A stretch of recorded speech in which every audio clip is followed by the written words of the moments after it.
அனைவருக்கும் வணக்கம். நான் உங்கள் நர்மோகையால். யாருக்காகவும் உங்கள் நேரத்தை விட்டு கொடுக்காதீங்க அப்படின்னு டைட்டில் போட்டிருப்பேன். ஆமாம், யாருக்காகவும் உங்கள் நேரத்தை மட்டும் எப்போவும் எந்த சூழ்நிலையிலையும் விட்டு கொடுக்காதீங்க. ஏன்னா வரப்போகிறது கடைசி டிஆர்பி அப்படின்னு நீங்கள் மைண்டில் வச்சுக்கோங்க. இதுக்கப்புறம் டிஆர்பியே வராதுங்கிறது முதல்ல உங்கள் கோலை செட் பண்ணிக்கோங்க. அப்படி இருந்தால் மட்டும்தான் நம்ம இந்த டிஆர்பியில் அடித்து உள்ளே போக முடியும்.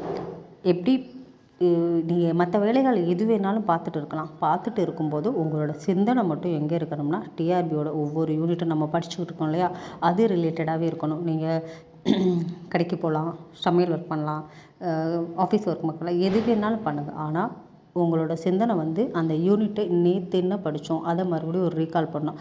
இப்படியே வச்சுக்கோங்க. நான் மற்றவங்கள்ட்ட பேசிகிட்டு இருந்தேன், எனக்கு டைம் போனதே தெரியலை. சோசியல் மீடியா பக்கம் போனேன், 5 மினிட்ஸ் தான் நினச்சிட்டு போனேன், ஆனால் ½ தாண்டி போயிருக்கோம். ஸோ நம்மளுக்கே தெரியாது இந்த நேரம் எப்படி வீணாக போகுதுங்கிறது நமக்கே தெரியாது. ஸோ எல்லாத்துக்குமே ஒரு கால்குலேட் பண்ணி வச்சுக்கோங்க. சோசியல் மீடியா பக்கம் போகிறீங்களா, போங்க, ஒரு ½ செட் பண்ணிக்கோங்க. அலாரம் செட் பண்ணிவிட்டு நீங்கள் உள்ள சோசியல் மீடியா பக்கம் போயிட்டு ½ டக்குன்னு வெளியில் வந்துடுங்க. அதை தாண்டி நம்ம பார்த்துட்டே இருந்தோம் அப்படின்னா நமக்கு தெரியாது எவ்வளோ நேரம் போகிறோம் அப்படிங்கிறது தெரியாமல் போயிடும். அப்புறம் நம்ம அதில் கூட நமக்கு டைம் வேஸ்ட் ஆகிடும். ஸோ நீங்கள் என்ன பண்ணுங்கன்னா, ஒரு நாளைக்கு இத்தனை மணி நேரத்தில் என்னெல்லாம் செஞ்சோம் அப்படிங்கிறது நீங்கள் நைட்டு தூங்க போகிறதுக்கு முன்னாடி ஒரு தடவை எழுதி வச்சு பாருங்களேன்.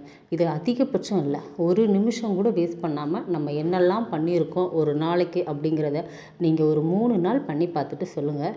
உங்கள் லைஃப்பில் எவ்வளோ பெரிய சேஞ்ச் வருதுன்னு மட்டும் பாருங்கள். தேங்க்யூ.